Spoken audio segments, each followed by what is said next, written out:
頭來繼續來看中華保嚴分駐所的所長陳國明，在執行勤務的時陣，和一個姓施的男子開車馬庫來衝浪，結果雙腳互到一個骨折，傷勢真嚴重。但是法院裁定這個男子無報請回。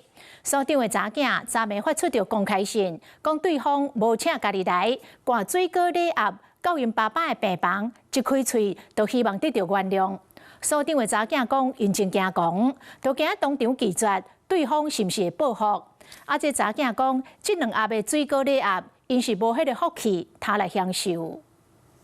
所長陳國明開刀過兩支腳包好帶倒佇咧病床休困，伊執行調查勤務時陣，叫施先生洗車倒退路衝浪，互伊兩支腳叫到甲骨刺。法院裁定施先生無報放回去，互民眾罵甲無力。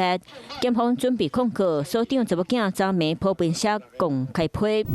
本朝起裁定施先生交保的法官回題，寫着本法官的覆，見到施先生雄雄行腳到，一掛兩盒的水果禮盒走來到爸爸病房，這個開喙就要求會改革自身的機會，互處理的人壓力真大，講這兩盒的水果禮盒無福氣通享受。我比較訝異的是，為什麼他會知道病房的位置啊？也不知道他來是要幹嘛的，就是我們也沒有辦法接受他這樣子過來就直接道歉。人雄雄走來。家屬若無感受到生氣，顛倒會驚和不安。家屬就真煩惱對方捌吸過毒品，無人知影講一個食過毒的人，伊心內到底佇咧想啥，嘛佫較驚，若是當場拒絕和解，敢會拄着麻煩咧？擔心當然是會擔心啊，會不會又再來？可能又想要展現他的某一些誠意之類的。我爸爸很努力的抓到那個毒販，然後結果。